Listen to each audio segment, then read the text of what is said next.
Hey guys, if you love QF's content on our free Sundays and Thursday sessions, then please visit our Patreon page in the description and sub to the Black Kluge tier or higher for full access to not only our bonus weekly Tuesday night shows and the alternate Sunday shows you've been missing, but also to the exclusive episodes not available to the lower tiers. It's roughly the price of one coffee a month, and nobody at Starbucks will make you laugh like we do for that kind of scratch. In addition, when you sub to the Black Kluge tier, you'll get 2 weeks advance access to each Thursday session on Patreon before it makes it to YouTube. Has a boyfriend and she's dying to use a vagina that they just built for her, and she's 7 inches deep, and she's dating a kid from Philadelphia, and she wants to try it out. I think that's why she wants to move out of the house. She wants to have sleepovers with the boyfriend. Her parents are like so involved with her. Like, I'm kind of jealous because my parents had nothing to do with me. Well, if you had had these issues, maybe they would have gotten involved. Yeah, I could just imagine my parents. Mom, I'm thinking maybe I want to be a woman. What did you say? I said, I'm thinking about it, and I think I'm trapped in the wrong body. I'm actually not a boy, I'm a girl. Oh, it's driving me crazy. I'm a big fan of the TV show I Am Jazz. Jazz is Jazz is back? Yeah, but she gained 100 pounds. I'm really bummed out. She was this young girl, very bright girl. She went to Harvard. A little tired today. I was up late last night watching I Am Jazz. I watched that. Do you watch I Am Jazz? What is that? This is a 17-year-old dude who, used to be a dude. Now he's a transgender. Now he's a she. And she's getting ready for her bottom surgery. And I've been wow. Where's this on your crazy Discovery Channel where you see the fat people and all that? Yeah, it's on TLC. It's the same channel as 1,000 Pound Sisters. I love it. I got Tammy and Amy, 1,000 Pound Sisters, it's probably the best television, even better than The Bachelor. After the surgery. Well, they got her deep enough to handle a 6-inch cock. They had 6-inch penetration in there. So, and by the way, she looked good too. We love it here. We love it. We love jazz. So that's back into it. Yeah. We love jazz. We decided, like, if we had a kid, me and Beth and I, we'd want jazz. Because jazz transgender, which is kind of fun because she gets you on TV. The parents seem to love it. Mother can't get out of the frame. So they're into it. And jazz is very delightful, like a sweet kid. And going to Harvard. In another twist, she has a brother. She has 2 brothers. One of the brothers is going out on dates with trans women. Welcome, folks, to QF, a podcast about Howard Stern. I'm Fillmore, a.k.a. Jim Fix, your host, and welcome to another episode. And with this particular episode, I'd like to welcome back one of our regular contributors, Matt. How are you today, sir? Good. Happy to be here. Glad to have you here, and glad you gave me the suggestion towards Corey Feldman, because he's been of late in the last year or so actually shitting on Stern recently, and I found that kind of fascinating, considering we know his history and we have the audio, we have the video, we have the proof that essentially he went on a couple interviews and trashed. He went on Twitter. He trashed Stern about the Dana Plato thing. We'll provide the evidence for that. He talked about how Stern made a mockery of his initial appearance on the show, which is the E Show. But he showed up. He was on the phone when Kinnison passed away. I remember it was a tribute show, and people called in. Jessica Hahn called in. I think a number of people. I think it was Stephen Feldman. Not Stephen Feldman. Stephen Baldwin called in about Sam. And then he came in on the E Show to do his song that he claimed Michael Jackson claimed would be a #1 hit. Did you see it at the time? Do you remember this, or was it well later? I didn't see it at the time. I saw it after the fact, and I recently it's been making the rounds more because Corey Feldman was on Howie Mandel's podcast, but That's right. I'm sure we'll get to that later. But yeah, it's just I've met Corey Feldman in person before. I've seen him do music live. I was at an event recently where he was uh was there. I was speaking at a what was it, the Rose City Comic Con thing here in Portland, Oregon, Hmm. and you had because Goonies was shot out in Astoria, which is like a few hours away down by the ocean. And anyway, they were doing these Goonies reunion photo package with Oh, Corey Feldman, Sean Astin, Robert DeVee, I think a few of the actresses, and they were charging $400 for that. I could not believe for the whole, like for to every get a photo single. with everyone. Yeah. Okay. Well, Um, individually, what would they all charge? 25, $30 each? oh, more like 100 or something. Oh, But you're kidding. no, but Corey Feldman, his line was like a fifth of that as Sean Astin, and Sean Astin, I think, as an actor, especially nowadays, is more well known for Eh, Lord of the Rings and yeah. Rudy, and he just was elected president of SAG Oh, wow. And recently. So he's also more respected, first of all, which wouldn't be yes, hard by comparison. But I mean, sure. let's be honest. Feldman has. It's interesting. I would have been in my when Corey was doing the Goonies. I never saw the Goonies, to be honest with you. I have to full confession. I've never. I knew it was a thing when I was. I'm going to say 11, perhaps maybe 10, Mm. 85. I think it was. Let me pull that up here. 85, yes. Yep. Yeah, so he did Stand By Me. That was released in '86, so he was working on it then. I'm trying to think of the chronology. License to Drive, like, I mean, some of these things you maybe saw, but by the time I was 12 and 15 and 14, there was no way we were looking at getting a Corey Haim buddy comedy with Corey Feldman on from the video store, even as a joke. But I remember he was pretty omnipresent in the Hollywood scene where it came to the two of them. But from what I've read and from what I've seen online, and there's a few exposés independently done and expertly done, that Corey Haim and Corey Feldman were not actually friends, really, especially in the last 10 years of Corey Haim's life. Yeah, I mean the way I got into Corey Feldman initially, well, when I was a kid, I saw him in the Gremlins. He has a small part as Pete, the Right. kid that spills the water on the, that starts the whole mess to begin with. Yep. But um, I was in high school and VH1 was doing, I think it was VH1, I think not MTV, but doing the Two Corys reality show, Yes, that's right. and in it, especially in the second season, the two of them argue a bit. I mean, it is a reality show. It is, largely staged, but there was some real uh, beef between them Yep. at the time. And, since then, as you said, there's been a lot of stuff between them, whether it's a TV movie about the two Corys that Corey Feldman produces, whether it's stuff between Corey Haim's mom and Corey Feldman that comes out in the press. Yep. And I'm sure we'll get into some of that later. But it was really through the two Corys that my friends and I were inspired as a joke, sort of, to see him in concert. And I'll have to send you the picture that you can put to the show notes or post on the Patreon or something. But I That'd got be a picture part with that. them, and Yeah. they didn't charge any money back in the day. Yeah. And he did like covers of Stand By Me. He was promoting a concept album inspired by the death of River Phoenix, which Oh. isn't something you should really tour with. And it was, I mean, this was a venue that was a bar where part of it they could make like a half-ass stage, and they Hmm. misspelled Corey Feldman's name on the poster outside, and he was pissed about that. And so, I mean, it was really, he had a security person on him, but I mean, other than that, it wasn't.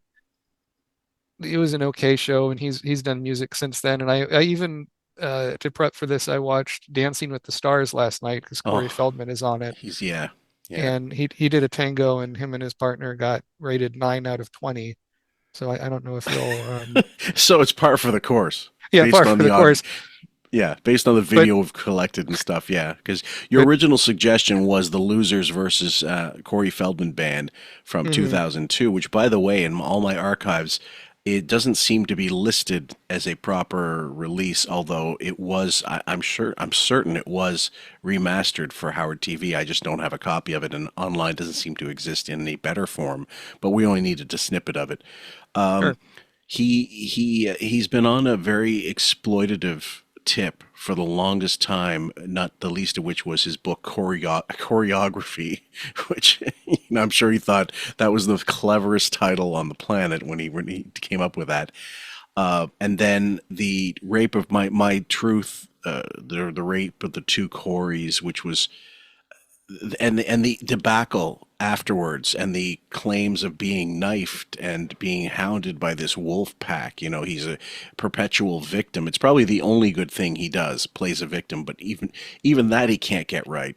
He's been a whiny victim his entire life. And with regard to the Corey Haim Charlie Sheen accusations, which only really came out in 2018 or 2017 around the Me Too movement, Haim was long dead. I've maintained that as unreliable a narrator as Corey Feldman is, I always wondered, like, why'd you wait until the guy died before you decided to put this out? Where there's no chance to rebut it. I mean, it seems almost cowardly at this point. He's going to say, well, Corey told me, if I die, you got to tell the story, which sounds very self-serving. It does, and I've seen that documentary, which was, very, very briefly available. I mean, that didn't get really a proper release, but the documentary came out after his choreography. In the choreography, he doesn't name names. In the documentary is when Charlie Sheen is mentioned. Which is 2020, like years 2020. after it had already come out. People were pissed because they paid money for a flawed broadcast, which was supposed to be live streamed, and then he claimed lots of things that pirate people took the stream and they charged $30 for it, so that hindered our that's why we got so little money ourselves for it, as opposed to no, I didn't give any information that people didn't already know. I didn't name names that were, it wasn't like the Epstein list. It was, you know, people that had already been documented as convicted of child pedophilia charges or molestation charges and what have you. So, and Charlie Sheen's name comes out of nowhere, sort of with that, and it led me to ask lots of people at the time, why why doesn't Charlie Sheen go to jail if this is all true? Well, the allegations were so far in the past that I guess there's no way they could actually indict him. And the LAPD dropped an investigation when it came out in 2018. They said it was just too old, the case. Right. And when it happened, I mean, that documentary is such a small release that it didn't make a as much of a splash in the press as you might think. And also No, that Charlie Sheen didn't sue Feldman. If he would have, that would have made a lot more press and made more of a story. And maybe like why didn't he sue him? I'm not really sure. Like maybe Feldman didn't have enough money to really make it worth it. I think that Um, was part of it, but the other thing I think was his management team saying, "Look, just this will blow away. No one's going to care. It's about an actor that's long dead, and it's from a guy whose credibility is shot to shit. So let's. It's like Ian Halperin claiming that Jeffrey Epstein talked to him at length about Howard Stern. right. And at one point, it's like one person's word against the other. And when they both are kind of unreliable narrators, Mm-hmm. so to speak, on some of these topics. Yeah. Like with Corey Feldman and Corey Haim, like they certainly had problems with drugs, and I have no doubt they were abused somehow being child Oh, actors in the time, certainly. especially in the 80s when a lot of the drug stuff was a lot easier to get. I mean, it was in the 70s as well, but right. I mean, it was kind of more of a party atmosphere with all that stuff, and especially tacky in the two in Truth, the rape of the two Coreys is Corey Feldman has a song over the end credits that's something along the lines of "Now you're free." Oh, Um, it was, just and that, he cuts off his. It's not a cow lick, but it's that huge, that piece of hair, Yes, and he puts it on right. the tombstone, and Oh boy. he is staged so poorly, especially the opening when he starts listening to the 911 call of Corey Haim's mother calling, the emergency, and him crying over this, and it looked, and he's made up like he looks like a wax figure with a gold Hmm. lame shirt on, and it's ridiculous. It's absolutely ridiculous. So if people paid money for it, I feel bad for you. I downloaded it off the torrent sites.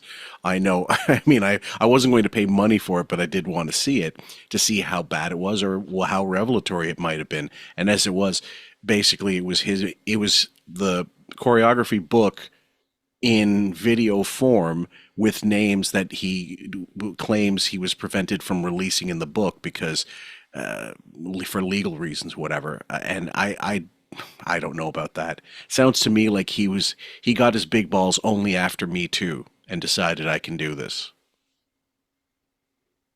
Yeah, and I don't know, it's like such trauma. Why bring it up over again and again?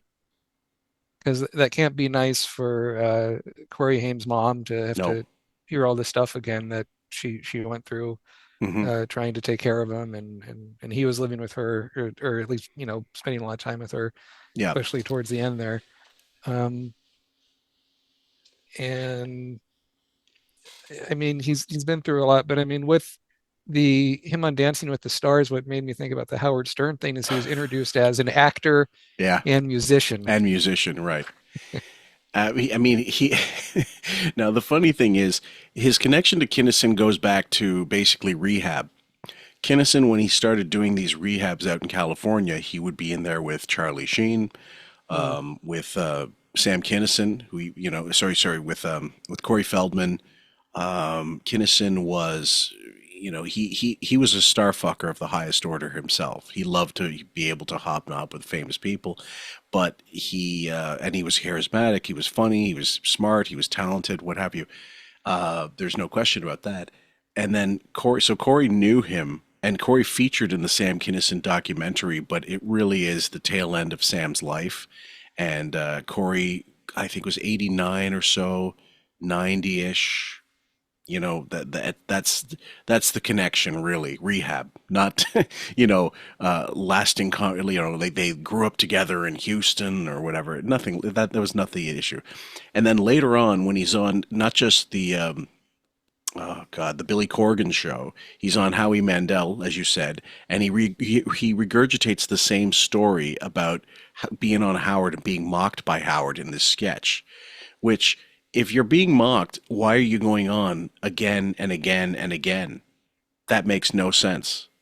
It's revisionist history. So we're going to play two subsequent appearances, and they're probably more phone-ins that we missed. I think there's one from 2000 or so, that if you were so upset by it, and if you're so pissed off at the fact that Howard was mocking his song, he claimed that would have been a huge hit, why return to the show? I'd never go back if I was embarrassed, if I felt I was being made fun of. I think, well, I mean, and consider at the time how popular Howard Stern was Sure. as a show, and I think you'd go for that publicity no matter. I mean, like, yeah, is Corey really given a fair shake? No, but you don't go on Howard Stern thinking, especially back then, thinking you're going to get some kind of a fair shake or an inside the actor's studio kind of Well, treatment. at the same time, your pride has to be worth more than whatever audience you're Mm, planning to reach with this horse shit. right. Like that's my point. Like, don't bring it up on Billy Corgan. Don't bring it up on Howie Mandel. If you went again and again back to the well and then got burned each time. So we're gonna play the first bit, guys, and this is the volume levels might be here and there, but I'll adjust it as best I can. For us is a brand new song. What's this song about? The song is about, it's called What Up With Youth, and it's about what's up with the youth in America today, gang violence, drugs, and that kind of thing, trying to make the world a better place. Hey, I can relate to that for sure. God.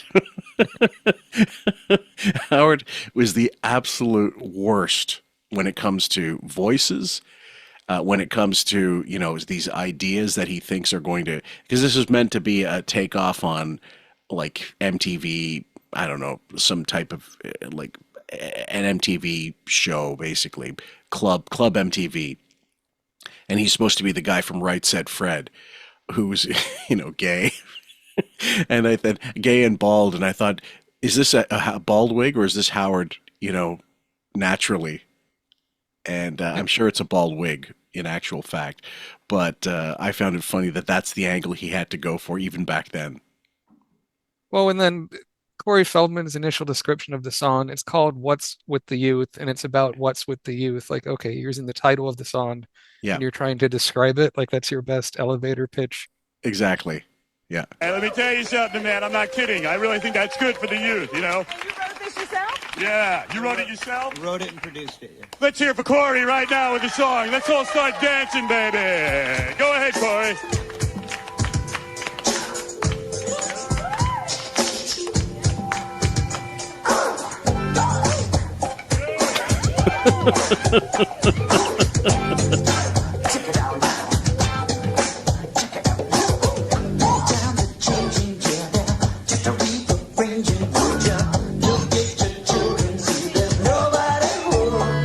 I like how the times are changing and the action didn't correspond with the lyric. He was late.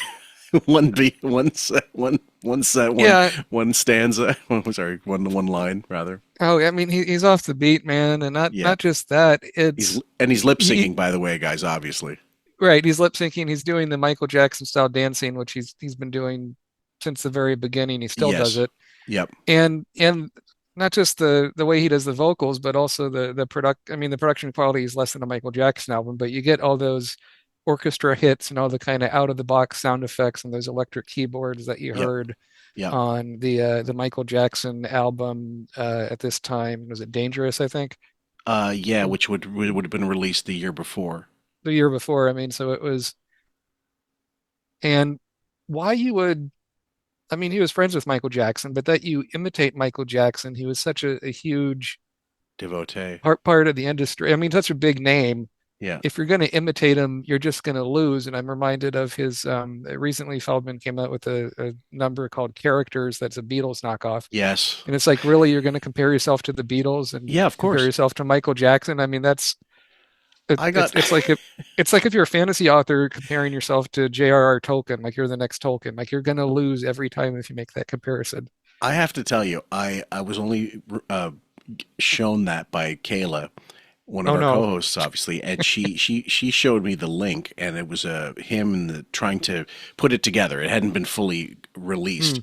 and I got the video of him in the mixing room going, "This is going to be great," whatever, and he was dancing around, and I all I did was say, "This is the greatest piece of music I've ever heard in my life." I put it on Twitter and I reposted, I shared it, and I said, "Is there any way I could get the demo version because I really want to hear how it sounds raw before it gets processed and stuff." And he blocked me since, and I haven't checked it since then. I can't. Apparently, he blocked me. I guess he took it as sarcasm, which it was, of course, it was dripping with sarcasm. But you could still, of course, see now that they have changed the Twitter system. You could still see people who have blocked you. You see what they've been posting. Now, with this particular song, it's a style that was already old in '92. I don't understand why in '92 you're going for something. What it is his connection with Michael goes back earlier, like '89, '88, Bad era, and Corey having gone through rehab and not really doing much in the way of films. He's thinking, well, I got to see what I can make stick. And if this is the only thing, this is my frame of reference. Your frame of reference is already past it. '92, no one's really buying this outside of maybe some sycophants. Yeah, 92, it's past New Jack Swing kind of style and Yeah. more grunge. You're getting Nirvana, more of that sort of thing. Yep. Dance hall's becoming a thing. Jungle, like the genre is changing. Like even in the clubs, they're not playing what you would have expected. In 18, like CNC Music Factories is already got kind of passe at this point.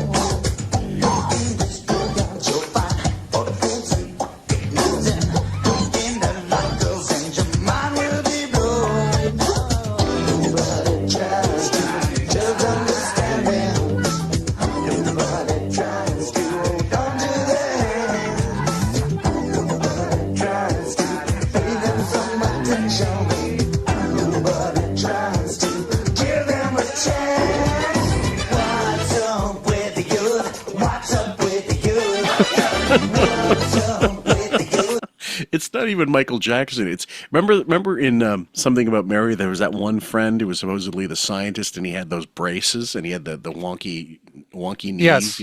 Right. That's it's like if you threw away the guy's braces, that's what he might look like if he was dancing. Now, the other thing, one of the comments, if you get a chance to see it eventually at one point, someone wrote down Glenn Danzig, and it was Stuttering John on the side, with the long hair. And I thought, oh God, you know what? It was pretty close. What's up with you? What's up with you? What's up with you? There it is. What's up with you? Tell me what's up with you? Check it out now. Check it out now. Check it out now. He was to put this so down. He was a junkie. Bought it, it's good. Get on in. Somebody stabbed him crazy. Thought he was a gangster. Just drive. Okay, we're gonna leave it at there, guys. I think you kind of got the point. So that was then. He did come back eventually. They were out in '97. I guess they were in California. I'm going to assume they were. It was Private Parts, the heyday. They were doing Billboard Live, I guess, and they say I don't know if he knew about it. It's from what I can tell. I see him stimming on stage. They brought out his father, Bob Feldman. And there are apparently two different Bob Feldmans. It's not the guy. It was confused in many articles. It's not the guy that wrote "I Want Candy" and produced "Hang On Sloopy." It was another. He's another guy who's a manager and producer of music. So it's easy to get that confused. But apparently, that's not the same Bob Feldman. Been in tons of movies. Hey, Corey. Corey, don't shake everyone's hand. Just sit down. Do me a It's favor. not the Letterman show. It's not the Letterman show. Sit down. You don't have to acknowledge everybody. Right. Want to congratulate my movie wife on her appearance on Letterman, and congratulate you, Robin, on your appearance on Oh, well, Letterman. thank you. Even though Dave should have just talked about the movie exclusively. That's my only criticism. Corey, how you doing? Good. Hey, I heard it was pretty wild. Did you know your dad was going to be here? Yeah. No. Gary told me. Is that true? You didn't know he's going to be here? No. I'm not setting you up, man. I didn't know. Yeah, right, please. Do you believe that I set you up? You know what? For a minute. Oh. I swear on my life, I did. Now, no one liked this stuff more than Howard. He had Pat Cooper on, and his kids called in. His daughter called in. His wife called in. Then I'm trying to think of other situations like this. Obviously, the John Kay thing with Billy West, sandbagging people trying to get whatever they could. Jade Barrymore, when Drew wouldn't come in, he had Jade Barrymore come in, and she was crying and talking about their relationship with her, fractious relationship with Drew. This was prime Howard. He always wanted it as uncomfortable as possible. He likes it uncomfortable as possible. He likes being in charge and being like, "Oh, I had no idea." Right. Oh, well, what do you really think about that? I mean, he likes to poke the bear with the stick, Yep. that kind of style of interview Yep. at the time. And I have to say, what Corey is wearing in this clip is less bombastic than I would expect. He's wearing like a suit. He has his hair dyed black. It's more of a normal sort of look for him. He's not. He's not Pushing looking like the bottom of a kaleidoscope. No, yeah, not looking like the bottom of a kaleidoscope, not having the string of hair in his face. Right. I guess maybe he's whatever the latest film required, that's what he's coming off of. Did not set that up. Taking up this couch right now. Lay on it. Lay on the couch. Yeah, exactly.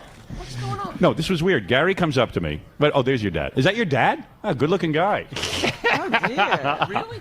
Sit over there. Sit on that seat over there. Yeah. Now, Gary, let me. Is that really your father? Is that really your father, or not? Is that really your father? It is really.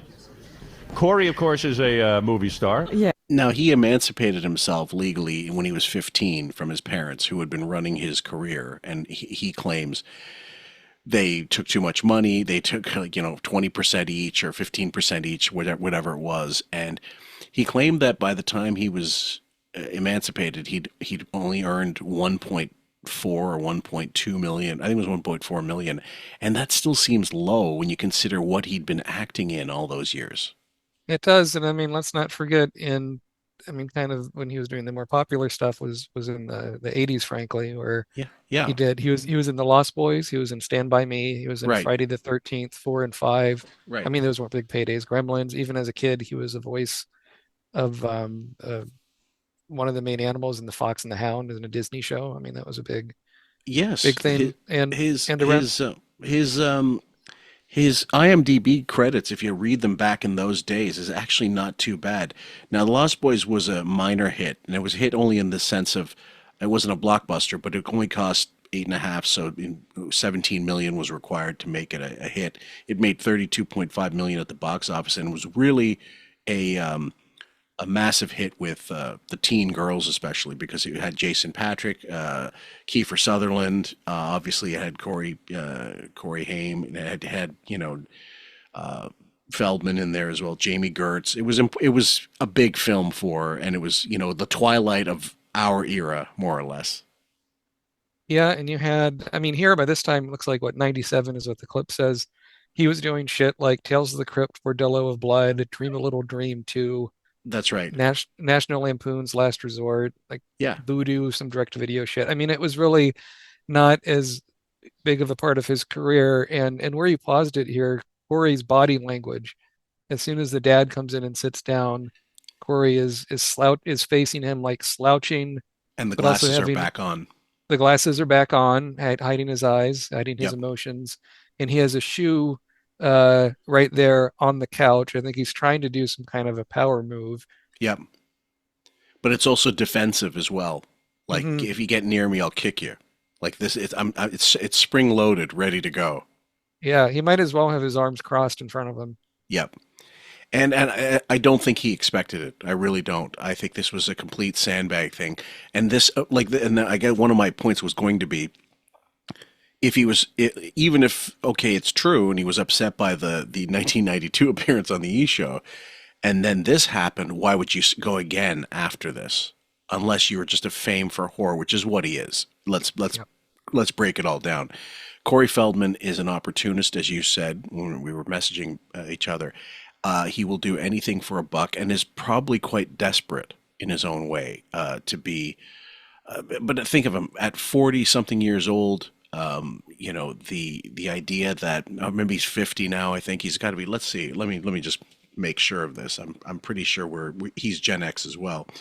Um, Pull up his date of birth is 71, so he's 54. Yeah, 71. So 54 going on 55, I guess. He it's got to be a come down when the films don't come anymore, and he's, all of a sudden he's doing, as you said, these like direct to video stuff. He was eventually in what was the one, Dickie Roberts, former Yes. child star, whatever, like but he played himself. And then later on, like he plays himself. He was in The Lost Boys too, but it was like a bit part. It wasn't anything really big. Um, I mean, I do have a sympathy for child actors. I do. It's not always easy, but some of them manage to navigate the waters better than others, and others, Drew Barrymore is still quite successful in her way, but she's still fucked up. None of them ever seem to really get normal, except for people like who was the kid they had on in the Fox pilots? Remember when they had that who was the biggest loser or whatever, and they had God, Jeez. hold I on, mean, some of them do. The one I think that does okay is like Jodie Foster or something, is an example sure. of someone who was able to do make the transition, and you get the fame, you get the attention, you get anything you want if you're famous up to a point for free, and that's difficult to resist. Well, there's also it'll come back to me when I get it. Mason Reese was the one I was thinking of, Oh, who yeah, had, sure. who really was very well adjusted after the fact. Like he took a hold of what career he had and became very content just going to cons and signing pictures or whatever, and just knowing that this was a niche thing, and he could market it that way, and he's fine. Like he went on that Fox pilot, and he was very well adjusted. Our Howard seemed the one like trying to shoehorn the whole loserdom into it, and there was nothing loserish about it. He had a modicum of fame, and he ran with it, and that was it, and he made his money. Right. And you see sometimes when these child stars have relapsed and stuff, they end up doing okay. Like Danny Bonaducci eventually Yes. had, with the radio stuff and some Yeah. of those reality shows did a bit of a comeback. It just depends on the individual. I mean, acting or any of the arts, it's a tough career. It's one where you're unemployed a lot of the time. Oh You yeah. typically don't make a lot of money. No. Um, and so there's that aspect too, where you have, people trying to get your money or your paycheck. It's taken up by an actor, a manager, an Yes. accountant, all these things, right? So even though you see these headlines that, and I'm not saying this to be sympathetic to him necessarily, but like, oh, Jim Carrey got paid 20 million for this. Hmm. After all is said and done, that's probably more like seven. And Yeah, that's the other thing not that it's that nothing, but yeah, well, no, Scott yeah, Scott Schwartz is a kid. He was an actor in the Toy with Jackie Gleason and Richard mhm, Pryor. He was in a few other films here and there, but he knew apparently he was good friends with Corey Haim, and he knew Feldman, and he's been on several podcasts, basically calling bullshit on Corey Feldman on the allegations, everything. Most of the family have claimed that the Charlie Sheen allegations are bullshit, and yet the problem is, and this is even though the narrator is unreliable in both Charlie Sheen and Corey Feldman, particularly Feldman, if you read Denise Denise Richards' police statement when she was trying to get custody of her kids, she goes on at length. It's during how it's during one of Charlie's drug phases, and she catches him. According to the cops, she claimed she caught him looking at underage porn on mm, the internet, and he has been up and down. He's come out now. He's doing the Kevin Spacey thing. Well, I've had sex with men, and it's what happens when you're high. And when Kevin Spacey came out, it was his. It wasn't actually a video, or it was a write up where he said, if this Anthony Rapp, if I ever met him and I did these things, I was in a drunken haze and I don't remember. And oh, and by the way, I'm gay, so I'm not a molester. And I mean, Kevin Spacey's stories were legendary in the business of him being an absolute piece of shit. Eventually, yeah, HBO had a documentary on Spacey where they talked to a lot of people involved with the lawsuits from the US and from England, and they even talked to Kevin Spacey's brother, which is especially interesting about the home life they had and stuff. And hmm it, I mean, I ultimately do feel sorry for these people, but I mean, it's just tricky because you're at this documentary with Charlie Sheen. It doesn't come out for no reason, right? Like his memoir comes out at the same time, so you're trying yes, to promote one with the other, yes, and you're trying to come off as sympathetic and you're acting like all the secrets are going to be revealed, but it's still right, very curated. It's almost like when you read an authorized biography of oh yeah, someone, or you see a documentary where the main subject is a producer, like the Stallone documentary that was on Netflix a few years ago. yes. Um, and it's like they're going to be handling the. You might get better access for certain interviews, but you also, on the flip side, have to handle the subject with kids' gloves in certain respects. Well, if things have to be vetted so much to the point where they're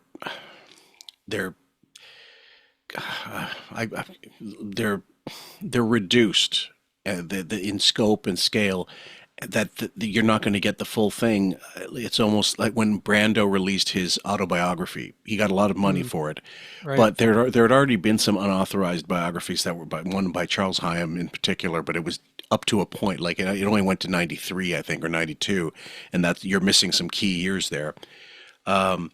But I find them far more fascinating, because like even Albert Goldman, as limited as his writing style was, because he only used three or two or three sources that he could corroborate, and then he went with that as opposed to getting the whole picture of, let's say, John Belushi or Elvis, or then John Lennon in 1990 when the big anniversary came around. He had Secret Lives of John Lennon, or the Lives of John Lennon. I can't remember, but it was there should be a mix of the authorized and unauthorized to get the whole picture and make it a 500-page book to make it as complete as possible, because I would like their take, but I'd also like the take of everybody else's around, the way the Saturday Night Live live from New York book came out. I think that's the best way to do it. And the updated Belushi book by Judy, Belushi's widow, and then all the other people that were around him at the time, Bernie Brillstein and Dave Thomas and Bill Murray and everybody else. That I think that's the way to go. Yeah. Been in tons of films. He was a child star. Child star. We really don't want to go here. We don't. We really don't want to go. But we don't Gary, understand what's going on. Gary, I don't understand what's going on. Explain I'm to me what's right going now, on. Howard, this is just not a good idea. Really? Really Howard, bad idea. here's what happened. Yeah. Come here, Really? Jack. You know Jack Gordon? Everyone know Jack Oh, Gordon? great. Of course we Oh, know hey, Jack. Jack. Jack was So- married to LaToya Jackson. LaToya Jackson's husband, whatever thing, Right. That's David Kreef territory if you're married to LaToya Jackson. Oh, man. The people from Billboard Live say Corey's here because he comes here from time to time, which I say, fine, we might get to him. So then Jack comes up to me like 2 minutes later and says, hey, by the way, I'm here with Corey Feldman's dad. Really? Which is, and Why I don't know is how that? I don't know how they ended up together. Jack, tell Corey I didn't set this up. I mean, I had no clue. I absolutely believe you. Oh, God. Oh, that was Jack, good. that was a great testimonial. Jack, I think he's going to get the Oscar this Jack, year. are you and Corey's dad dating? Is that what's going on? Ooh. I don't managing know. Corey's dad. So You're managing him? What does he do? So you're Acts, sings, dances. really? Oh. Oh, I didn't know you were in show business. Are you? Oh, yeah, all my life. Your name is Bob Feldman, Dances? right? Right.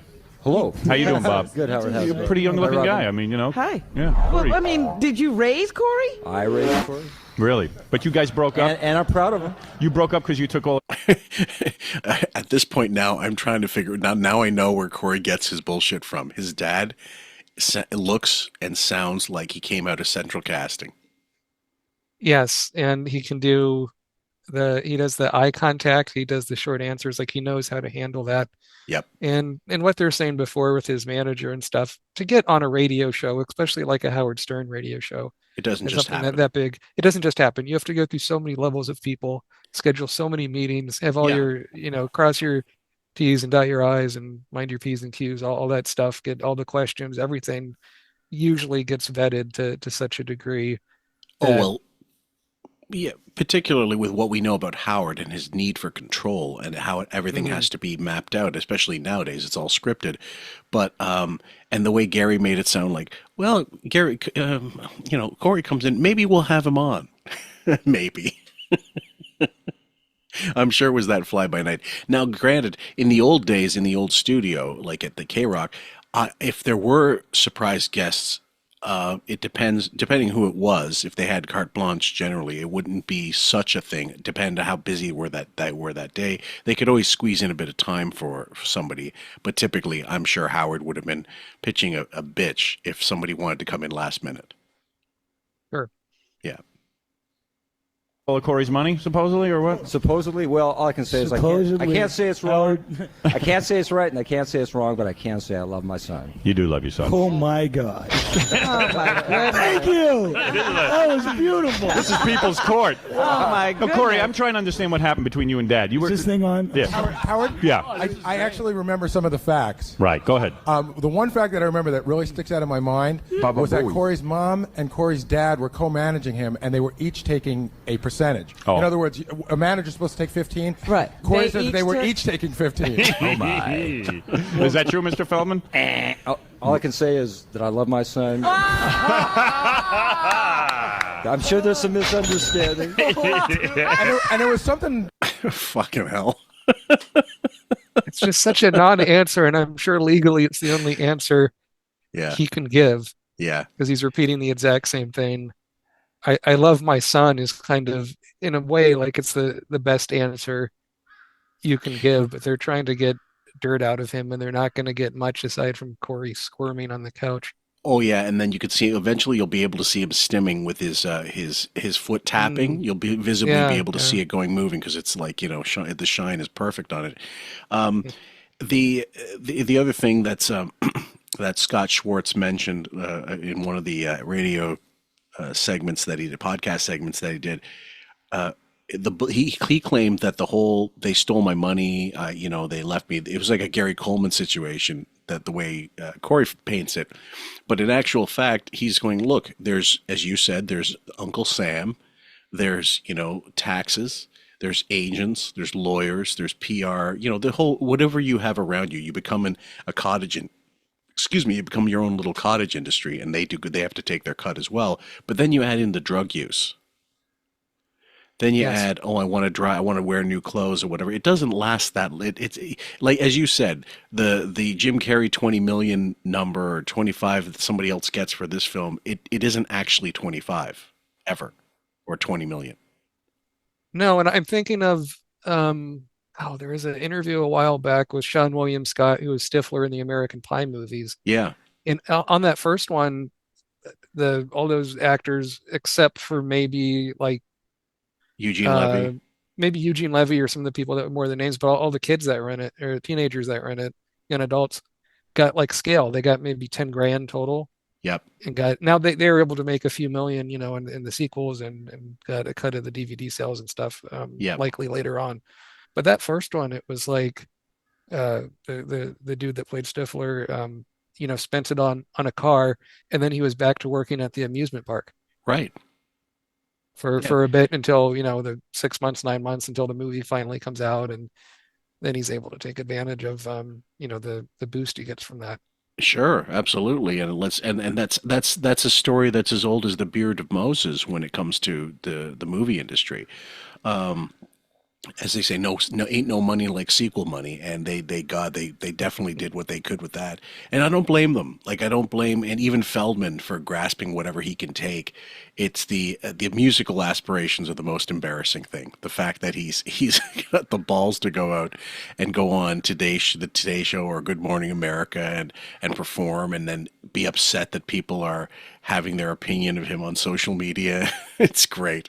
So more recently, when he's on the Billy Corgan interview, which we'll go into later, guys, on the second show, that the level of delusion is one of those things that might be keeping Corey Feldman alive. There was something about a Cadillac. I remember Corey kept bringing up some sort of a car. Corey, what's that all about? Oh, man. What is that, a Cadillac? The reason why I don't want to get into this. Why not? Is because I've kind of let all things go in the past. Right. Well, if you let it go, then you could talk about it. Well, It's almost Passover, Corey. What? Oh, be What, quiet, Jack? Jack. Gordon? Jack, you better stay out of this. You and LaToya are having your own problems. Yeah. Right. Corey's Jewish? Corey, what happened? So we've already been through all the heroin and lesbian stuff, so we might as well go to this. I wanted to talk to you about this. Yeah. This is a separate issue, which I'm completely pissed about. But that's besides the point. Good. About the heroin. Don't be pissed at me. I didn't set this up. Hey, you could think that all you want, but I swear to God, on the life of my children, I had no idea this was happening. That's when you know it's a lie. The lives of my children. Oh God, and that was, I still remember when we covered the Billy West, John Kay thing. That was about as uncomfortable as I've ever seen Howard, in terms of like the thing not going the way he wanted, and had Corey just clammed up, Howard would have bailed on this in 5 minutes. Right, and in that Billy West show, Billy West is about as professional as you can be given those circumstances. At the same time, it's extremely uncomfortable for both of them. Yep. And to have to walk that line while being on live radio is, I just can't even imagine. Yeah. He has a bone to pick with you about the heroin. But the heroin thing, Yeah. you got to stop with that. Why? Because every time I'm on the show, Yeah. you bring up the heroin, and it's funny and it's cute. But I mean, come on already. It's been 9 years, for God's sake. Okay, so let's go on to your All dad. right. We're on to a new topic. Mr. Feldman, what happened? When is the last time you actually spoke to your son? Is this a deposition? Yes. Okay. When is the last time you actually spoke to your son, Mr. Feldman? A couple minutes ago. Is that right? When's the last? So for like 9 years you haven't spoken to him? No. Corey and I we have a good relationship. It goes on. And This on. is your life. You do have a good relationship. Oh, we have a great. I think. Well, let's put it this way: there's some miscommunication at times, but Corey knows I love him. Yeah. Corey, do you know that? Well, he said it 3 times, so it must be true. Do you ever say you love him back? Well, that's the premise you go by, Corey. So shut the fuck up, right? Yeah, and I mean the heroin stuff with his drug use, he always claims it happened so long ago, and I always seem sort of skeptical about some of his behavior, whether that's actual the case. I recall once Joe Dante talked about Feldman being on heroin a lot when he was making The Burbs with him Hmm. in 1989, and not showing up to set late and high Yep. and all these things. Yep. His drug use, I mean, it was pretty amazing, like that a guy, like if he was doing, if you're doing heroin in that early stage, that he got out of heroin is kind of amazing. I'm certain he graduated to other things, pills most likely. Um, it's the Charlie Sheen thing. I was talking about it with Kayla actually for a while because the AKA Charlie Sheen documentary. It's two parts. I've only seen the first part. Um, and as you said, it seems like a powder puff piece, and it's not really. Most of the reviews I've read go along the same line. It's tedious. It doesn't go deep enough into some of the allegations, the other things, the darker stuff, and it seems like a power washed version of let's when an actor needs to rehabilitate their image or do promote something or they're going to die. Do you remember when do you remember way back when Sammy Davis Jr. died in the early 90s, I think 91 or 1990, something like that. Yep. I don't know if you remember, but they had a star-studded gala for him on network television, and he didn't speak, or he barely spoke at the end. Everybody was giving him like a testimonial, and that was the first time on TV that I realized that I said it as a 14 or 15-year old. Oh, he must be dying, because that was the first thought I had where I saw it in real time and said, "Oh, that person must not have long for this world." And sure enough, he did pass away from lung cancer, I think, or throat cancer, because he was a massive smoker. Um, and I remember thinking how cynical, because they're just giving him a, on the way out, we appreciate you kind of thing. The Charlie thing has, I get the sense of that. I got a little bit of a sense of that. What did you feel? I think that's a fair comparison. I've seen clips of that Sammy Davis Jr. special, and he practically looks like a skeleton. Like Yes, it's real. it's depressing. It's depressing to watch. My dad was lucky enough to see Sammy live at his club in Reno, in the 70s Oh or wow, 80s or something like that, probably 70s. yeah, And he said it was just a hell of a show. But that guy, Sammy Davis Jr., was working the Chitlin circuit when he was like 3 years old, like tap yes, dancing and stuff. Like yeah, yeah, he did that his whole career, and he really had his the memoir he did. I can't think of the name of it right now, but like that's a really good read, and that's when it really kind of goes into some of the darker stuff. yeah, And yeah, I agree with the AKA Charlie Sheen thing. The timing is curious. Yes, he has a memoir. Yes, he has, but it feels like there's something a bit bigger going on that he's not talking about. yeah, They've mentioned he had an HIV diagnosis that's under control with meds, but maybe that's going worse. I'm not really sure. He seems a little twitchy and guarded in that documentary, and so yeah, maybe we'll see the other shoe drop. I'm really not, but he has not acted in a while. Um, so maybe he has something else going on. I have no idea, but that he can get a two-part documentary out of it despite not doing a lot of work lately, I think just shows how much when Charlie Sheen was younger, he was, nominated for Oscars mm-hmm, for Platoon and Golden Globes or whatever for Wall Street.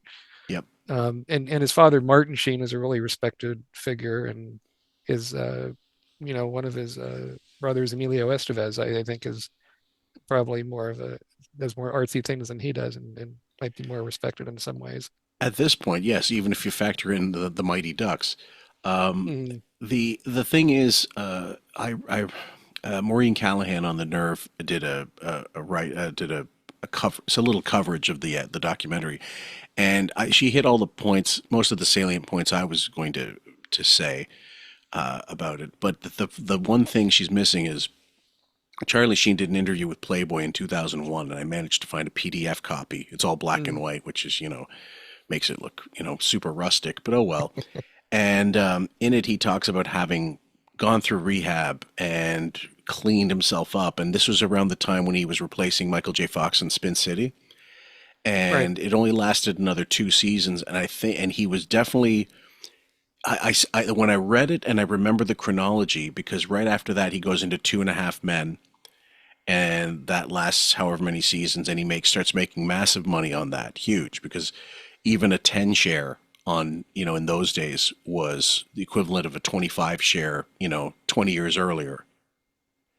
And prices went up, of course, cost of living. The same salaries are not going to be lower. They're just going to get higher at some point. And he had the same arc to me when I read it, because I compared it to the police report. Like, he's saying, I'm off drugs, I'm clean, I'm sober, and I'm ready to really appreciate my life, and I'm ready for round 2.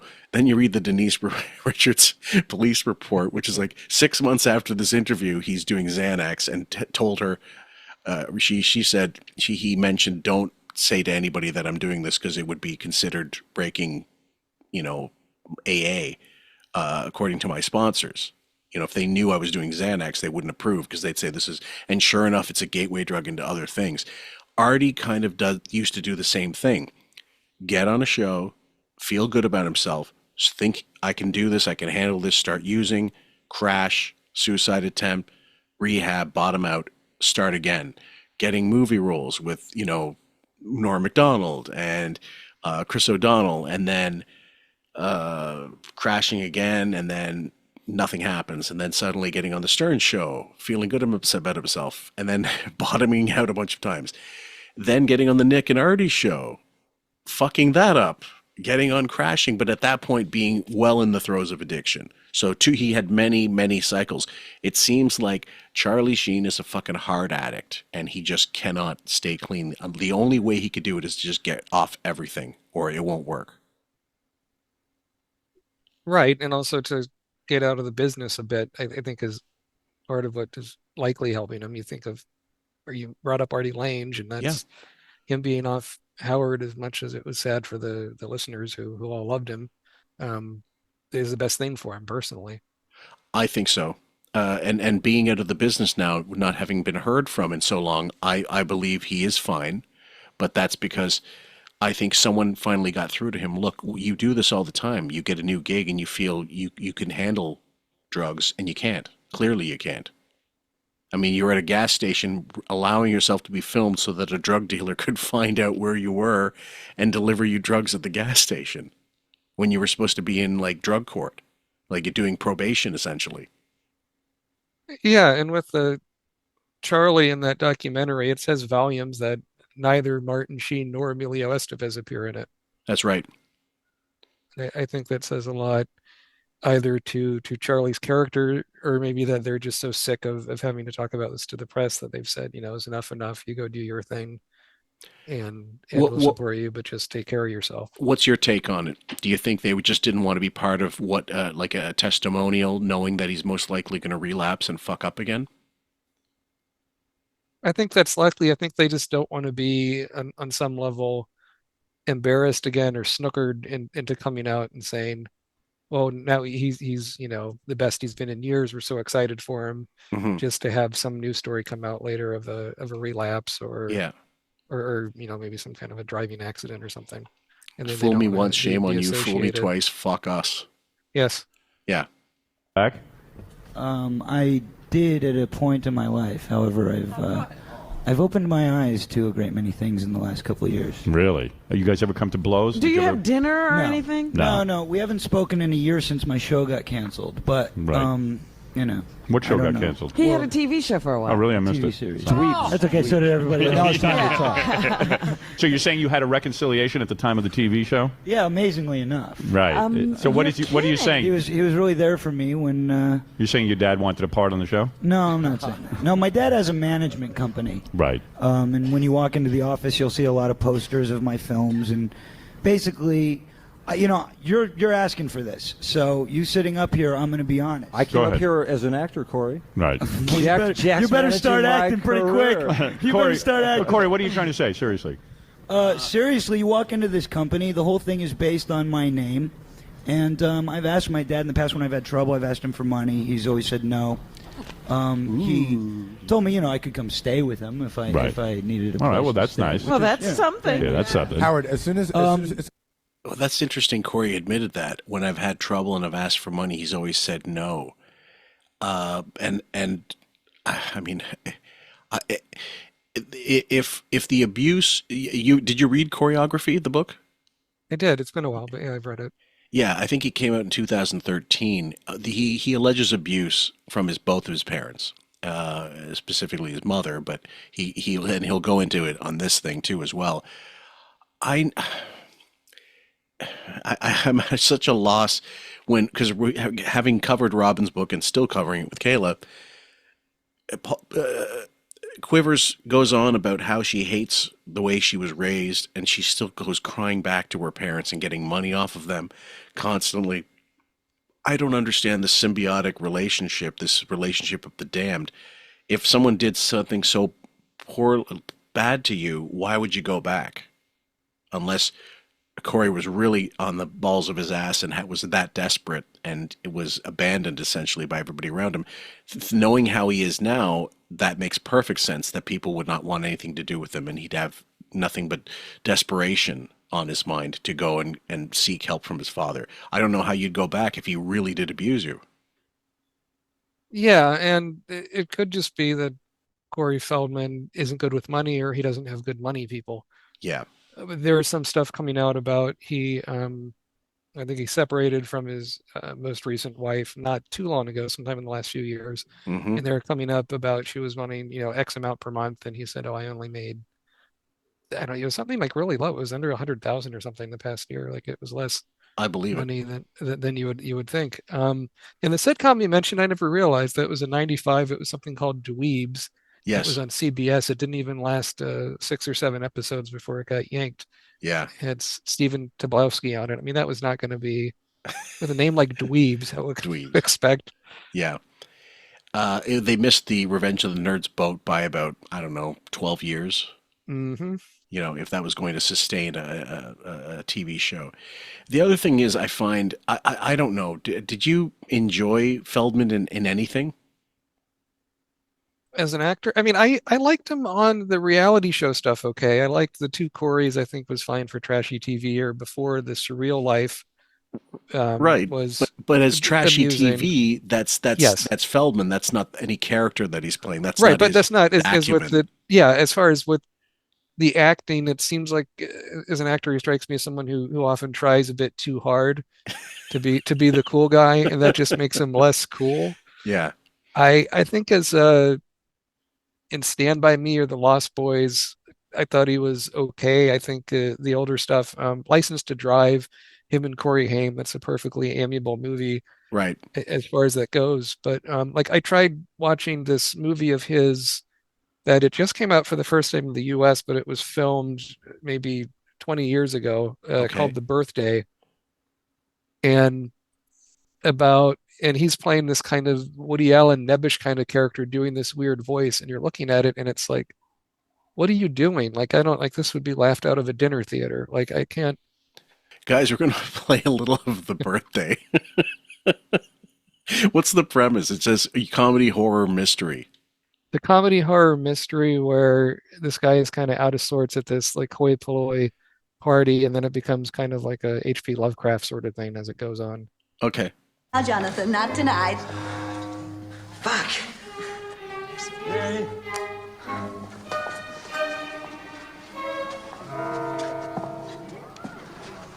Excuse me, sir. May I take your coat?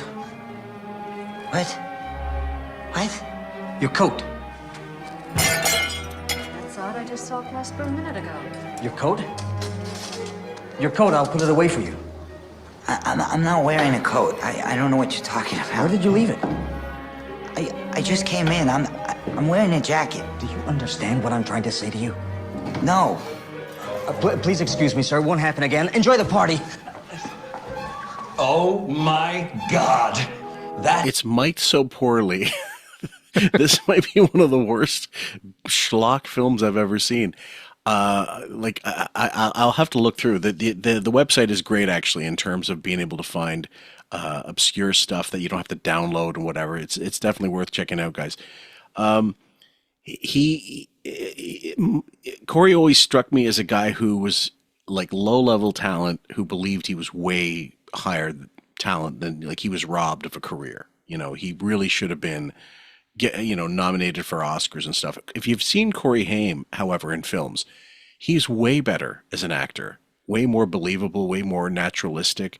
The one I remember, Oh What a Night, he was actually pretty good in that. I mean, it was a coming of age film, but he you bought it anyway. And he also seemed like to have a bit more of a vulnerability in him, and that Yes, yeah, most Corey likely Haim, was yeah. Go ahead. Corey Haim comes off as like really sincere Yes, and raw and emotional, and he almost is opening himself up like too much, it seems sometimes when he's acting, but I in a think good so way. too. And it almost like a kind of like with Joaquin Phoenix or something, like someone where you can look and see they've done a lot and yet can be really likable in the press interviews and not come across as fake or phony. Where with Corey Feldman, and I like some Feldman stuff, but he always seems like he's putting on the act, and oh, he's trying to be a stinker, and isn't he so clever making all these Corey puns about oh, they're coming to the Feld mansion, ha ha ha. Right.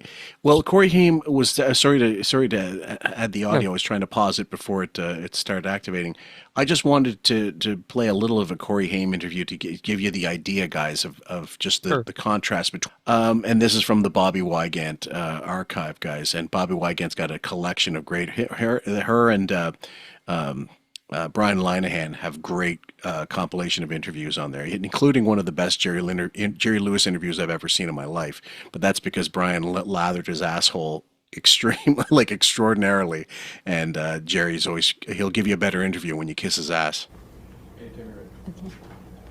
Well, Corey, we haven't met before, but I'm very happy to have this chance to talk with you here in Los Angeles. Well, thank you. Because I have long admired your work. One of my favorites, although I don't know that it's my most favorite, but one of my favorite things is Lucas.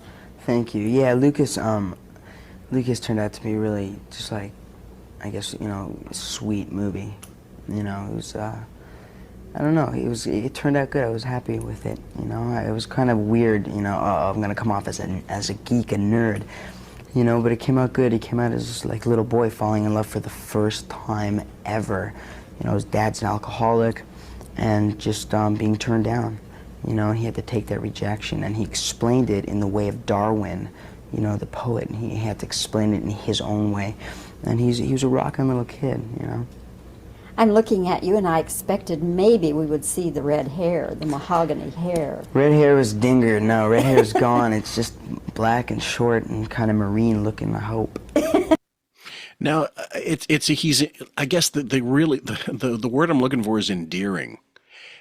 Corey Feldman is the direct opposite of endearing. He's obnoxious. He seems like a real asshole in almost every interview I've ever seen with him, and even like just promos of him on red carpets and talking to people on the fly.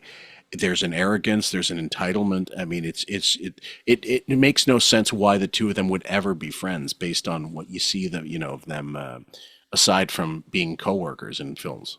Yeah, I'm thinking back to when I met Corey at the concert and spoke to him briefly, got pictures with him and stuff. And a few nights before, or like a few months before, one of my friends, his dad had like a 55-inch TV in the basement back when those things weighed like 300 pounds, the old tube TVs, right? So we would go do movie marathons at his house. We did one that was 24 hours Holy of Corey shit. Feldman and Corey Haim movies.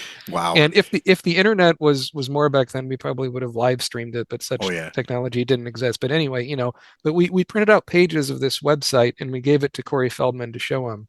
And I don't think he knew what a website was or even understood, but he sort of like brushed it off and said like, "Oh, that's a lot of movies." But I mean, I think of like the Corey Feldman interview that sort of sums it up. There is a 2013 documentary called Crystal Lake Memories about the Friday the 13th movies. Okay. And Corey Feldman was in a few of those when he was pretty young. Yeah. And in there, they're asking him about, well, how was it doing the movies? And Corey Feldman is talking for 4 minutes about being with as I was being chased by Michael Myers. He's talking about the Halloween movies. He's talking about the entirely wrong horror series, and the interview person has to correct him, and they kept that audio in the documentary, which I think Oh, is both brilliant but also kind of a mistake.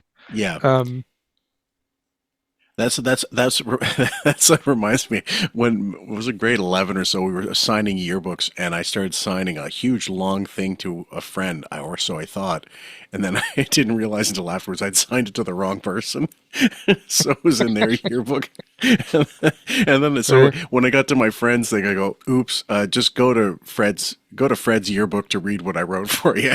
I love you." And so Corey, yeah, Corey, but Corey doesn't have that. He can be self-effacing, but I never buy it. Do you know when you could, when people are deprecating, self-deprecating? Exactly. Thank you. When they're doing that and it's real, it's legit. Like Woody Allen does it. It's brilliant. No one used to do it better than Woody. And it makes perfect sense. But when someone like Feldman does it, I always feel it's a put on, and he doesn't really believe he's that shit or that anything. And clearly, you wouldn't keep putting yourself out there musically if you didn't think you had this musical talent. right, and it's the old sort of expression, less is more, and someone like Robert Downey Jr.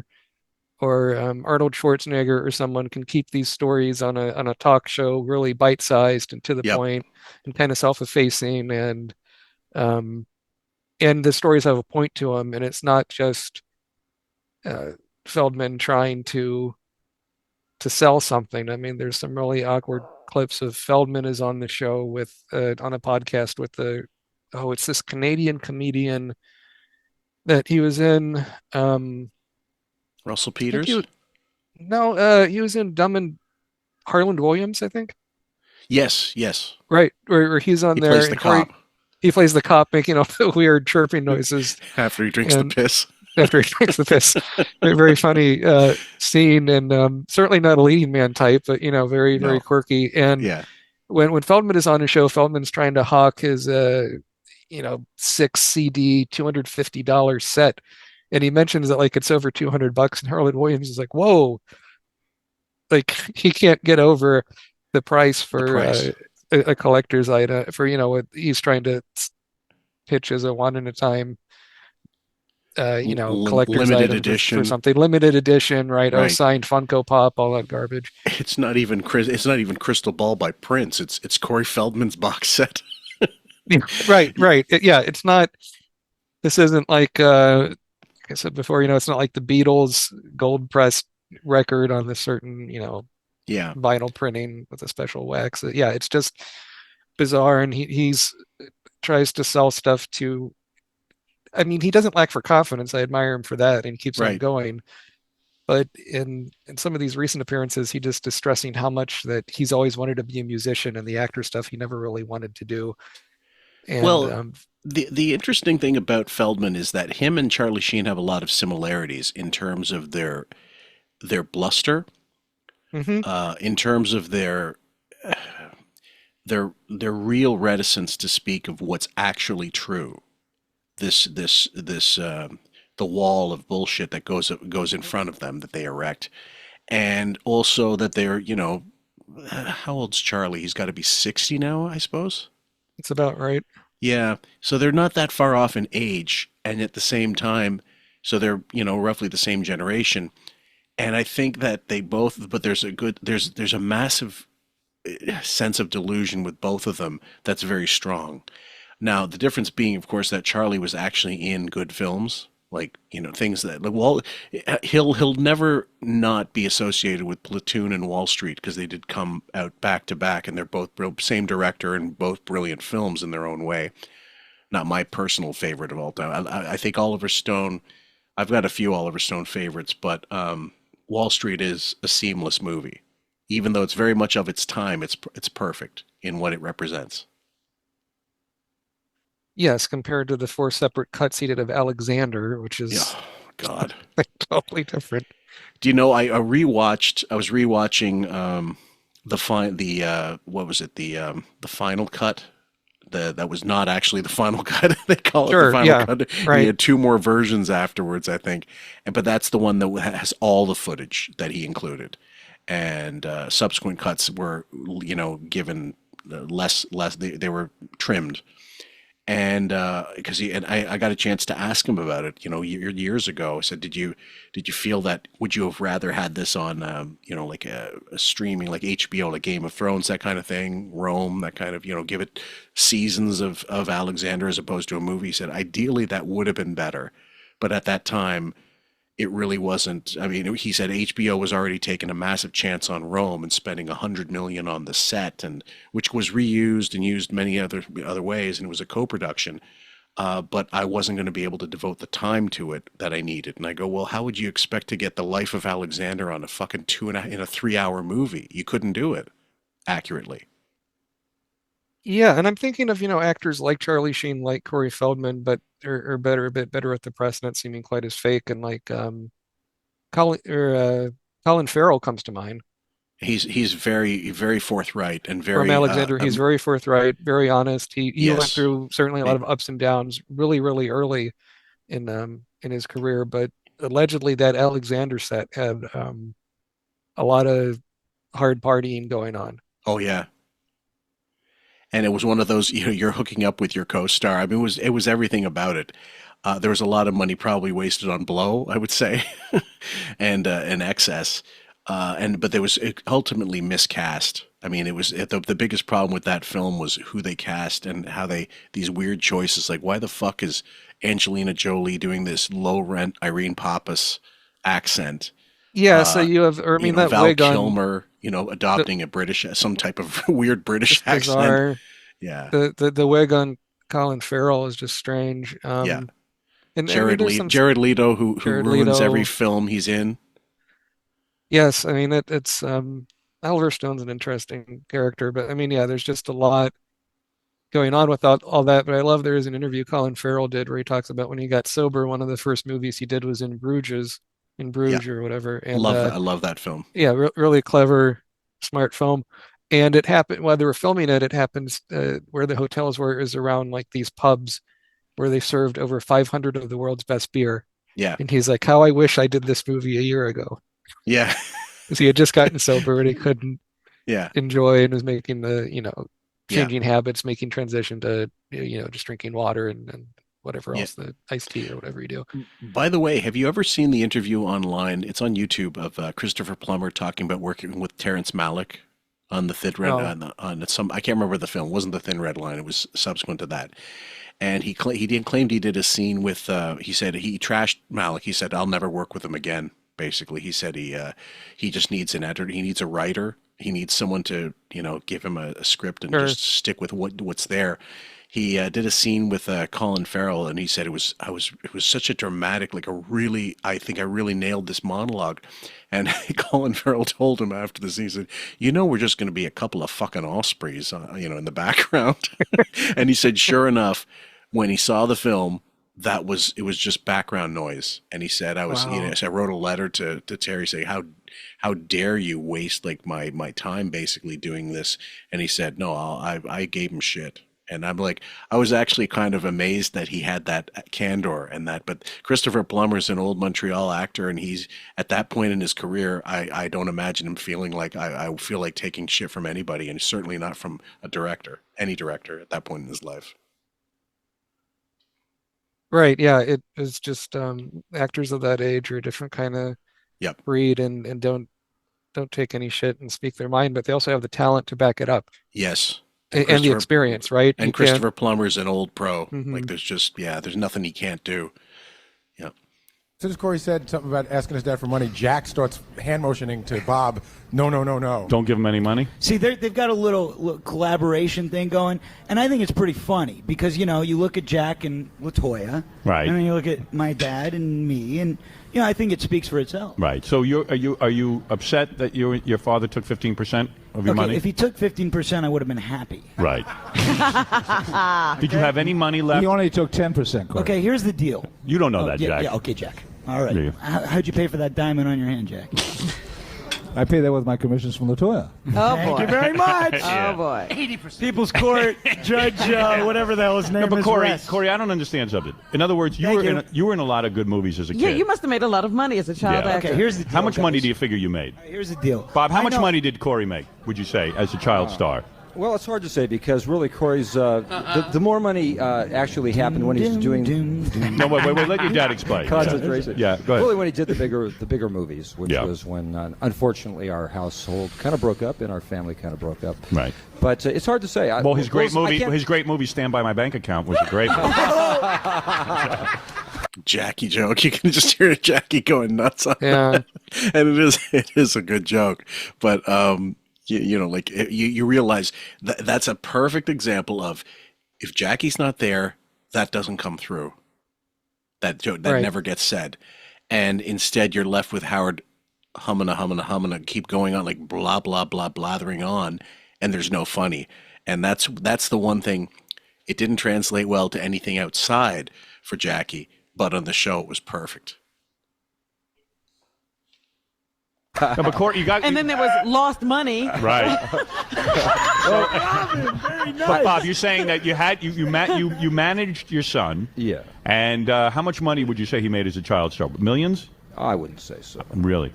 What? Really? Millions? No. No. You know, What do you think you made, Corey? well, I know what I made. 'cause What did you I make? looked at the papers. What did you make? By the time I was 14, I had grossed $1 million. Right. Again, that seems so fucking low. He was doing commercials as a kid. Later on, starts to do things. Now, and I'm thinking $1 million, 1980 something, like 80 through $89, right? It still seems painfully low, especially with those later films. I can't imagine for the Goonies he's not making at least, let's say, $250,000 for that film. If he didn't have very good representation. I mean, also the commercials you were doing were like big national spots for McDonald's and things. I mean, these were Yes, and you're getting money from every time it's played. You're getting money. Yeah, I mean that McDonald's one where Santa Claus, what is it? He gives Santa Claus like McDonald's gift certificate or some bullshit. That was like that won the Clio, like a big award. And you can see, McDonald's. There you go. We're going to play the McDonald's commercial that Corey Feldman did when he was like 3 years old. And just to give you an idea, like in McDonald's commercials at the time, they would go through a cycle of them, but not like in the 80s, they certainly came and went like faster. And in Canada, the McDonald's commercials were decidedly different, but the same theme, same sort of, once they got into a theme, they stuck with it for a year. It was a campaign and then they went on to something else. But in the 70s, they used, like there was the famous one with John Amos and Anson Williams. Do you remember the singing one? Yeah. That was great. He also did it on the Gilbert podcast. He sang it. He remembered the lyrics. It was one of the best. They were all laughing. It was great. It was one of my favorite bits of audio.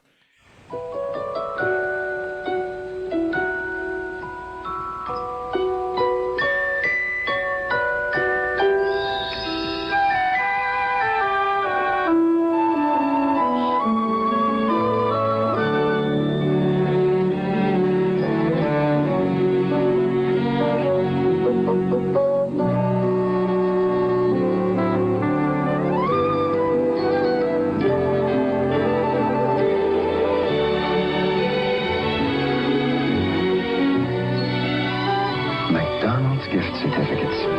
Each is worth 50 cents at McDonald's, and a book of 10 costs only $5. Something special for someone special. At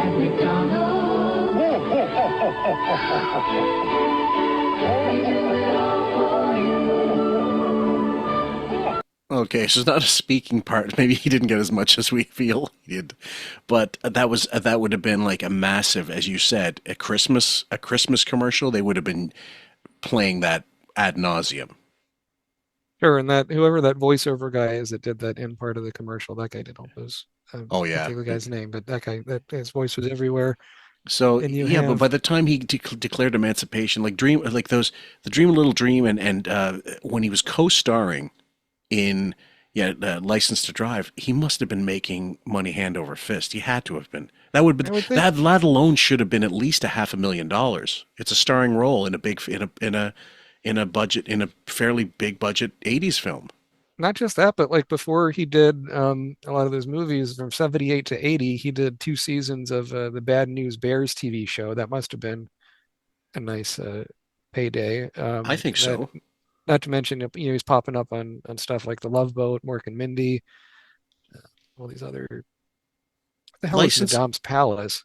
Look at this. License to Drive. Okay, it's directed by like a first-time director, I believe, Greg Beeman, but it's got Carol Kane in it and as well, and it's $8 million budget.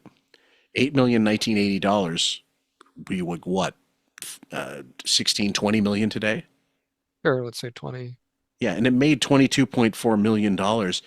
I doubt that he had a piece of the back end in those days. He wouldn't have had enough clout. But again, you're a lead in a Fox, like a 20th Century Fox film, co-lead, you're getting major money. If not $1 million, then at least $750,000. Yeah, I mean, he did the voice of Donatello in some of those Ninja Turtles movies. And, oh, yeah. In that first one, I mean, again, he's just the voiceover. He's not the guy in the suit or whatever. But the budget on that was $13.5 million, and that made $202 million. Yep. Yeah. So the number he's talking about, it sounds to me a little more like that's the money I had left over from whatever he made. Sure. Yeah, that makes more sense. That's I think that's the figure that he's not talking about. So here he goes a little bit more about it. Which when I turned 50 and I got legally emancipated, and this was all brought up, legally in court, I had $40,000 left to my name when I turned 15. Right. And I had to start all over on my own. And at that point, I had to go to court to be emancipated, and the only way my father, who loves me so much, would sign the papers to release me is if I paid him $40,000. So he took the which rest actually of your left money. me completely. Is that true, Bob? I'm sorry, that's wrong. Really? No, actually, since it's getting more involved here, the fact is Corey and I really do need a time for us to get together so we can lay out all of the paperwork, because all the information I have is accurate. Right. I see. So in other words, you didn't ask for $40,000 to emancipate your son. Okay, No, really. What was that piece of paper I signed, and what was that check I The gave? reason that I didn't want to see Corey get emancipated was because although he has a brilliant career, you never know what happens in the entertainment industry, and I was just concerned that he finished school. Right. Thank you. Now this is the part where I go, yeah, okay. Corey was raised by two gorillas essentially, and stage parents clearly. But at the same time, I like, again, I have the sympathy. There are people like that in the business that left their kids to the wolves and said, "Who cares? We're making that money." I don't doubt it, but was it everything that Corey Feldman said? It's hard to believe anything that comes out of his mouth. His sister was an actor as well. Yep.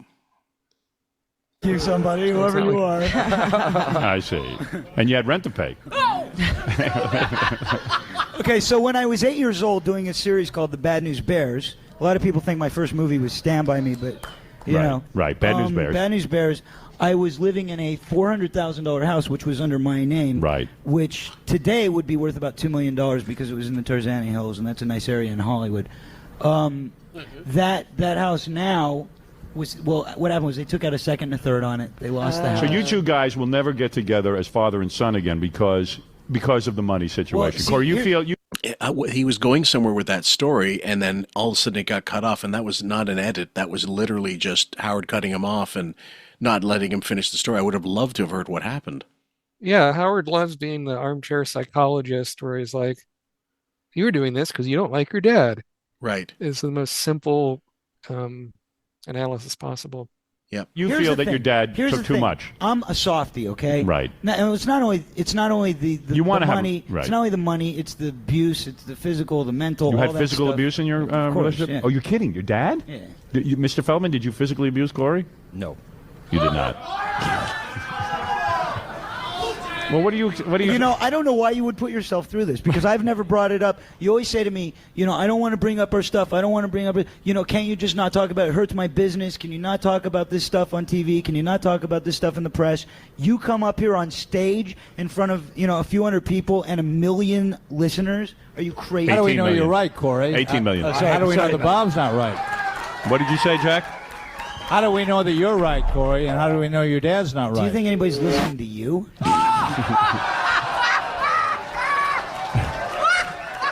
Jack, you're having a hard time in the credibility department Well these days. received, Corey. Well received. All right. Hey, Howard. Yeah. I want to know, I'm just curious. Remember that incident that Corey had? Where was Corey's dad when that Well, he was emancipated by that By time. that time, Right. okay. Yeah. Then he fell in with that manager. All right, so Mr. Feldman, though, in all fairness, Yes, you're sir. saying that the idea of physical abuse is completely false. Well, yeah, I have to say. Did you ever hit your son? Did I? What'd you say? Whoa. Well, you can't go. Hey, wait a second. How do you know the guy isn't telling the But truth? wait a minute, I want to know. Did anybody ever see Let's Make a Deal? Yeah. Did you ever I mean, hit he'd be your a perfect son? contestant. Did I spank? Howard? Did I spank Or my a governor son? or something. Wait, did you ever spank your son? Yes, I You did. All right. Okay. Well, I've then spanked he him, could, he could see that as abuse. Well, I think anybody certainly could take a look at it any way you want, but the fact is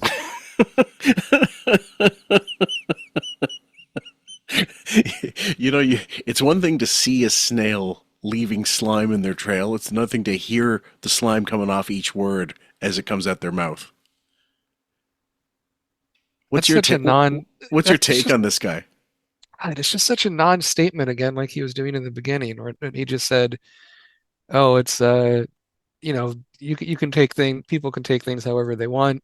And at the beginning, he says, Which he means kept going, "I nothing. love my son." No, and even saying "I love my son" in this context means nothing. He's deflecting what can happen, but I also think legally there's stuff he can't say, I think so. or is not willing to say, some kind of a gag order or something. Possibly. And again, I feel bad for Corey here. At least Corey's providing some numbers, some information, his version of the events. The dad is just stonewalling the whole time and not, he might as well not even be there. But if the dad wasn't there, Corey wouldn't talk about this stuff to begin with. That's true. that I You ever smack him in the face? Smack him in the face? Yeah. No. How about How did you how spank about, how him? about with a belt buckle in the face? You ever hit him? Give me a black eye. Did you ever hit your son with a belt How about buckle in that the one, face? Dad? Boy, this is like a movie, huh? Yeah, this is good. Terrific. How great This is is it? real life. Let's just say no Yeah. movie. Let's put it this way. The dad being uncomfortable, not answering, repeating the question. These are all, to me, really just bad indications that Corey's actually telling the truth about this. And when he's talking, Corey just was mentioning getting hit in the face with a belt, and the dad turns to the camera and smiles. Yes. Like that's a reaction. That just says a lot. Yep. Whoa. Suddenly, Robin and her father are a couple of the year. You know what? I'm feeling closer to my dad. You complained. At least he was loving. So you're saying The that. Jackson family looks pretty good at this point, don't they? Yeah, how could you let your son be friends with Jackson Michael family always Jackson? That looks was the good. funny thing. Yeah. That Hey, Now you can Sorry, see man. Corey I stimming. can't, you still standing by him? No, we'll just leave it alone. All How's right, that? okay. How's that? But you're saying that Corey is probably making this stuff up. Well, let's put it this way, Howard. I came on. I thought this was going to be a love-in tonight. Right. So did I. So did I. What did I know? I'm here to promote a I movie. love the movie. Yeah, thank The you. movie's great. By the way, Corey loves the movie. Hey, Corey, Yeah. thanks for saying some nice stuff, by the way, on E! I meant to. caught that. No, I know you really enjoyed the movie, and I appreciate you saying I it. really did. I mean, it Yeah. was actually fabulous. Thank you. I mean, I was so blown away that you could act. Thanks. Because, you sucked in some of those skits you did in the early days. Hey, F you. No. You can, I mean, come on. I mean, I you'll admit- sucked. Those you'll are comedy admit it. sketches. Yeah. I don't admit anything. Come on. Yeah. Come Yeah, on. yeah, You know. okay. All right. But you got. I love that. First of all, he's absolutely 100% correct. Howard sucked, and in just about he has zero talent as an actor, and I think I'm convinced the number one reason why he didn't want to get on SNL was he knew he would be like a cigar store Indian in those sketches and stink up the place completely, and he was afraid to show people that. I think if Stern was on SNL, he would have demanded Jackie and some of his other writers come on with him. He claimed And he did, but I don't buy that. Did he? Yeah, and I would have bet it would have been as awkward as when do you remember Tom Green was on SNL Yes. and he brought his entire writing staff to do all the sketches and he wouldn't talk to the SNL writers. Yep. And it was just one of the worst episodes they ever did. Now it did feel more. It was true to Tom Green's brand at the time. Yeah. But it was not. It was not SNL, and it wasn't especially funny. And a lot of the cast members just wouldn't really be in sketches with him. Yeah, well, they said that's absolute. The track record for people bringing in other writers is almost always a train wreck because they don't understand the format of the show. They're not really looking for They don't understand the length it needs to be. They don't understand I think really it's more about, and now that's might be a little bit of protectionism and someone trying to, blame, cast blame on the other party to make themselves better. When we know that SNL has a lot of shit sketches internally that they've created organically. But I agree on the level of, if people know, if there's a standard format, whatever, for the show, even if it is repetitious characters, at least they know what it should be like. But someone coming in from another program like Seinfeld bringing in writers would be a mistake. Because it's not Seinfeld, it's SNL. Right, and it's the old McDonald's analogy.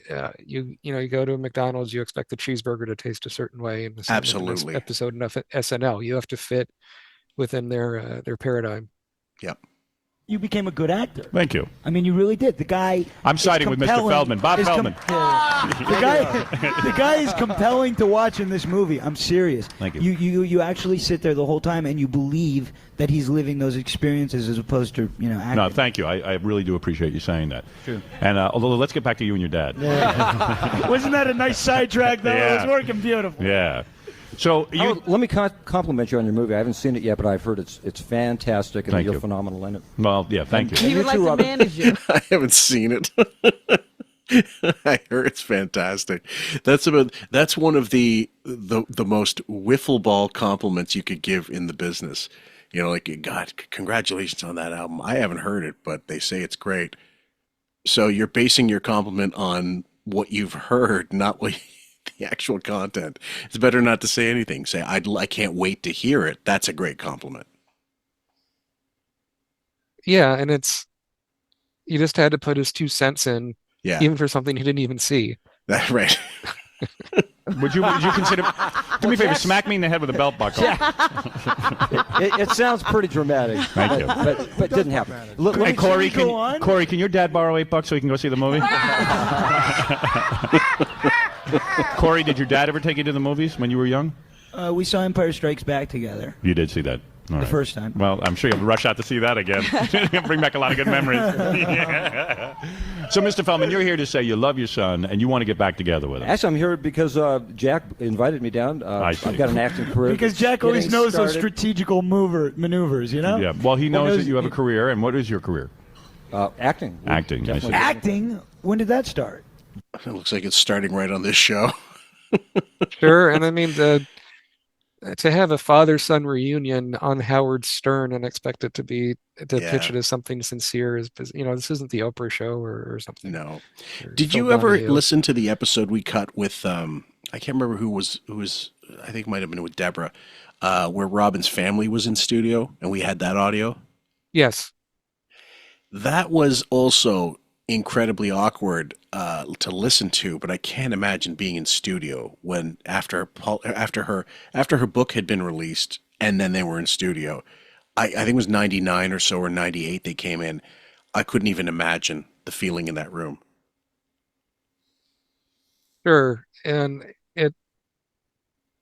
you just felt bad for her family members to be put on the spot like that. But yeah, especially after the book. It's one thing if you go in and you don't know what's coming, but to try and do this, jokey radio banter after being accused of some pretty horrific stuff. Well, this is one last bit of reading I'm going to give you guys before we go on to cut this episode, and then we'll go into part 2 another time. But this is from Radar Online I think it was published in 2013, November 4th. So it was about, to combat. Basically, they got her comments on his book Choreography when it was released. Corey Feldman's mother breaks silence on son's explosive tell-all abuse claims. Most of it is not true. I mean, that's a horrible thing to say about, a complete, something that's supposed to be, it's purported to be the truth. Corey Feldman's mother was a drug-addicted, mentally ill abuser who made his childhood a living hell. Those are just a few of the brutally explosive claims the former child star makes about his mom, Sheila Kenner, in his new book, Choreography. Now, for the first time, Kenner is speaking out exclusively to RadarOnline.com in an effort to set the record straight and express her fears for her son. This thing with Corey is totally getting totally out of hand, Kenner said in an interview. I'm stressed, but I'm trying. It's very hard to deal with. It really is. I just have to deal with it.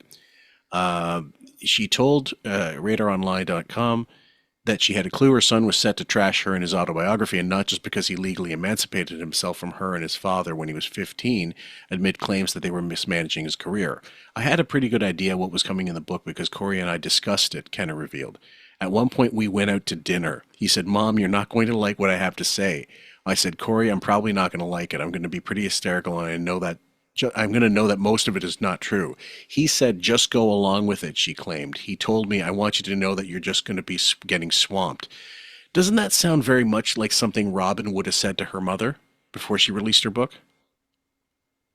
It does, and sort of saying like, this will benefit me, so just get along with it. But that's the book I want to read. I want to read Corey Feldman's mom's book. I think that could be really interesting to get her point of view, because she seems to be coming from a more realistic place than the father, based off that clip we were just watching. It continues. In his book, Feldman accuses his mother of a myriad of abuses, including force-feeding him diet pills, beating him with a curtain rod, doing drugs, and more. Kenner insisted there's always good with bad. That's not how I would respond to that. It's not all negative, she said of her son's childhood in Tinseltown. The business has been very, very good to our family. The former Playboy bunny continued. Oh, God. Right. I've been around it for so long, I was just a kid myself when I had Corey. Insisting that her son was a ham from a young age, Kenner said that she was not a stage mom just because her children wanted to be in the business, and without her guidance, his career has suffered. If he had done it properly, he'd still be working as an actor, director, and producer. When was he a director? I don't think he directed anything. I think she's saying that the arc would be. Oh, he would I go see. behind the Ideally, scenes, he would have perhaps. done I that. suppose. Sure, yeah. sure. As for this way, before AI, guys, there was still shitty writing. As for the Feldman's claims of sexual abuse and pedophilia that was perpetrated against him and Corey Haim, Kenner hinted that there's much more to be said than what he alluded to in his book. "I have more to write about than you two do, Corey. You do, Corey." She says, "I was an adult around all that stuff." But she insisted that she never heard anything untoward from her son about Michael Jackson, only hearing about his child molestation claims when he testified in the trial. Feldman's biggest lie, she said, is that he is author of the book. Through Amazon, though Amazon.com shows him as the only author, Kenner claimed Corey had a ghostwriter on the phone at least once. I don't know how much of that is all true, but I'm sure it's somewhere in the middle, hence why you want one of those oral history of someone's life to get to be quoted at length about what they feel.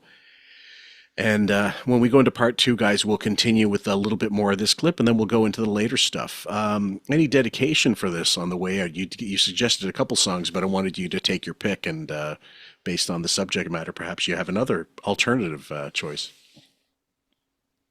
Yeah, I think because we were talking about some of his earlier movies, look up a track off his latest album, The Love Life, or Love Left, I think 2.1 or something. He does a new version, a new cover of Dream a Little Dream off of there. So you can play us out with that. And This will be, this is an esteemed acclaim to be twice on the QF playlist for Spotify. I think only Willie Nelson has 2 tracks on there, to the best of my knowledge. But I'll go with that. Thank you so much, sir. Glad to have you on the show, and can't wait to do part 2. Anytime, absolutely. All right, guys, take care. We love you. See you on the next one. I want children. Oh, no. Can you stop this? I'm going to poke a hole in all your rubbers tonight. Oh, you fuck. I want to have the Stern Empire. Can't we stop talking about this? Hey, this is Grandma Stern. Hey, I want another grandson. Grandma Stern, how are you? I know you got hit by a car and died. Are you talking from heaven? Are you talking to me from heaven? Oh, Miss Sugar, it sucks up here.